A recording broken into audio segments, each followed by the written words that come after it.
So this is going to be your beginner's guide to Illuvium Zero. Here are all the tips and tricks I've picked up along the way. I've been playing tiers 1 through 3, and I've logged plenty of hours, as well as just being deep in this community and understanding how the game is played. So let's get right into it.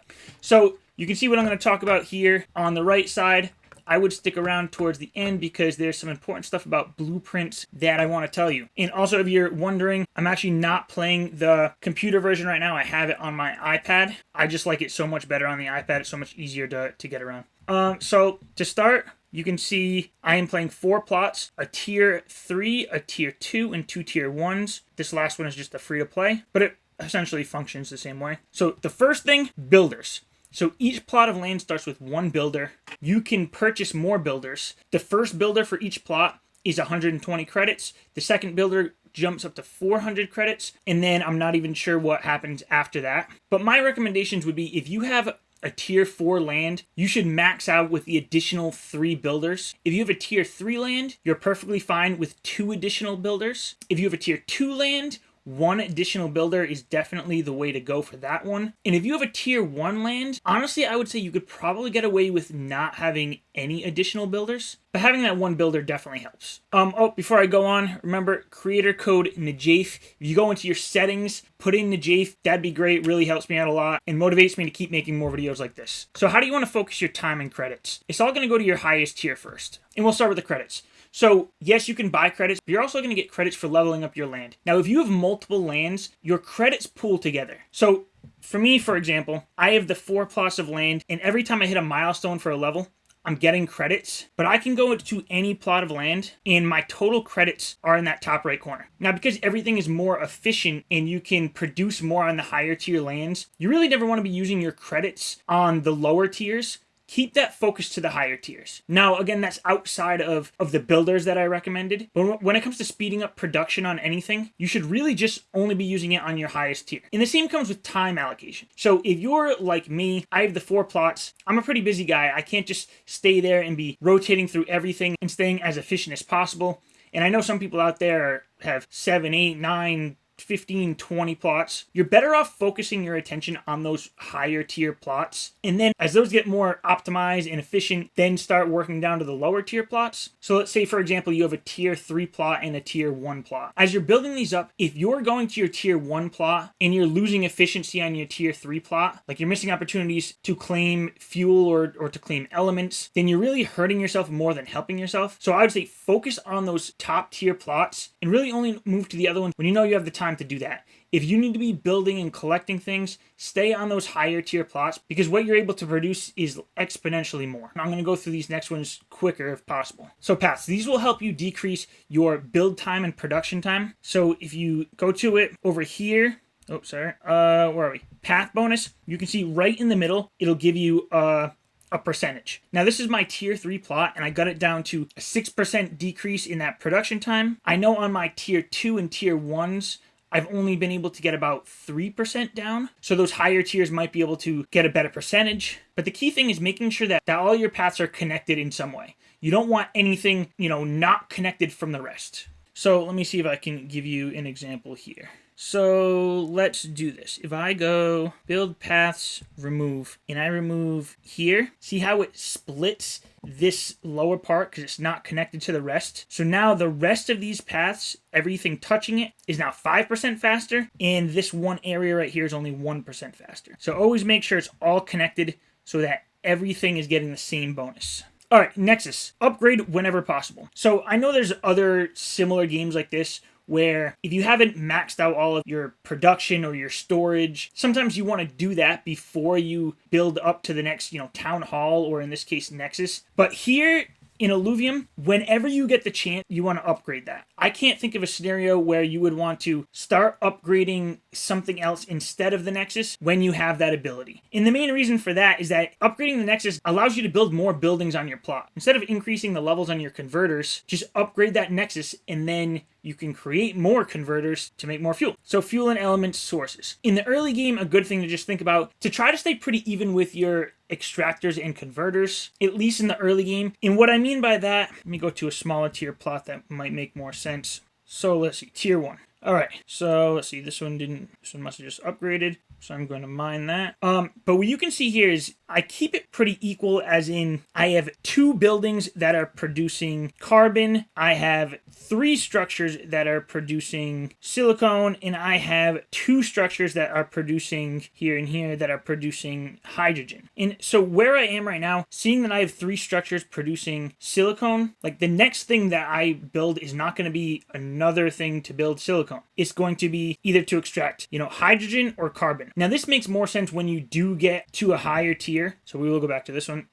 So my tier 3, it has a lot of benefits, but one of the very odd things with mine is that I have 9 element sites. 5 of them are carbon, 4 of them are hydrogen, and I don't have any silicone. So if you were to really look in here, I have my extractors for carbon, I have my extractors for hydrogen, but I don't have any extractors from silicone. So I have 1, 2, 3, 4, 5 converters for that silicone. So overall, I have 5 extractors for carbon, I have 5 converters for silicone, and I have 4 extractors for hydrogen. So see how I'm staying kind of balanced with all of that? And that would just be for the early game. As you get later into the game, you want to start moving toward what's going to feed your fuel production more optimally. So in my case, I have 3 fuel sites that are producing Hyperion, which requires the hydrogen. And then I have 2 that are producing Solon and 1 that's producing Krypton. So as I get closer to, the end game of this, at least as it is right now, I'm probably going to end up building more converters for hydrogen because that's going to be the one that I need the most of. All right. Here's another little trick, and I don't know if this is a bug or what's going on with this, but don't auto-repeat your converters, because you're really losing out on what those converters are extracting out of the air, I guess you'd call it. So let me see if I can find an example for you. So if I go here to a converter, so if I had this on replenish and I just click this, it would automatically replenish, so that one is actually already replenished. So now you saw that. Here's another one. I usually don't have them. So here's another one. Okay, so that was canceled. But see how that didn't auto-replenish?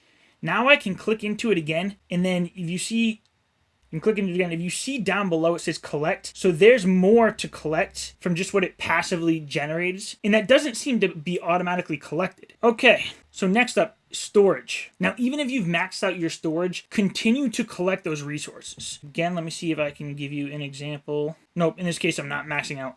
But even if you get to that max point, it doesn't cost anything for you to produce more elements, but by collecting them, you're still getting points towards your level. You're still getting that experience to level up and therefore get more credits quicker. So even if I was looking here and I'm like, oh, my Hyperion is maxed out, I'm collecting it anyways for those points. You can see quick when you collect something, the experience points that just pop up in the middle of the screen in green. See right there in the middle of the screen. But I want to stress that that's only for elements because fuel actually has real value. You don't ever want to do that with fuel, but you also want to be collecting your fuel as soon as possible. And in that case, by the time you get to that point where you might be maxing out your storage in fuel, then you just want to put in sell orders for that fuel. Sell it to the market, get your ETH, but you don't ever want to be maxed out with that storage or unable to claim fuel because it just makes no sense. It doesn't have to be that way. So you might as well just sell it to the market regardless of what the fuel price is at that point. All right, efficiency with power stations and converters. So power stations are going to increase the efficiency. So make sure when you go on and you want to place a new power station, and this also goes for when you're placing new converters, turn on efficiency first. So I want to, let's say I'm doing a power station so here's the power station. So this way you can know where's the best place to put it to increase the efficiency on the most buildings. So for me, it's like I have a spot that I could fit it in here. I can see 140, 140, 134. I move it over here. Kind of move it around and just see where you're going to get the most out of it. So I actually like it right there, so I'm just going to make one right now. All right, and so the same with converters. So I'm not going to build a converter right now. If you go to converters, say I'm doing this one, build, you can see where it's going to be the most efficient, and it even highlights it in different colors for you. So if you were just blindly putting this down, you might say, oh, well, this is a good spot for it. Let me put it here. But it's only 80%. When you have that efficiency turned on, you'll know, okay, here's the green area. This is where I want to fit it. But don't just look at this.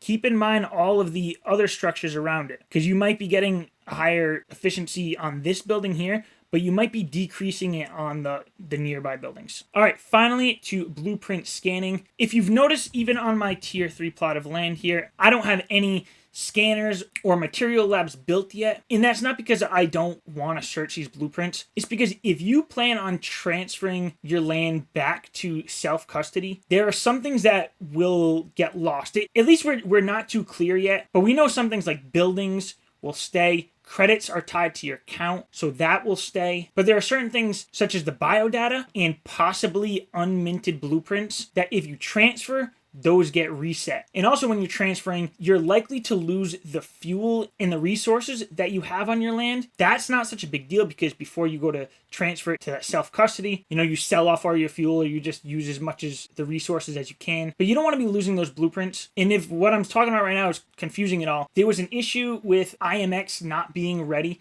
so that you couldn't just link your hardware wallet or link a MetaMask that had your land in it. You actually had to transfer your land to the IMX passport. But that is something that should be fixed soon. At least that's what Kieran said in a recent AMA I had with him. So basically, if you're planning on transferring that land back to, a safer wallet, I would just hold off on biodata and blueprints and just wait until you transfer it, and then you'll be ready to go at that point. Another thing for scanning and blueprints, leave open space because the scanners are more efficient when they're not near other buildings. Think about it, you have little alluvials walking by and it can scan it, and they might be afraid of the buildings. I guess that's the lore part of it. But as you can see, I kept everything low up in this top area. I have a lot of space to be putting my scanners all across the top. All right.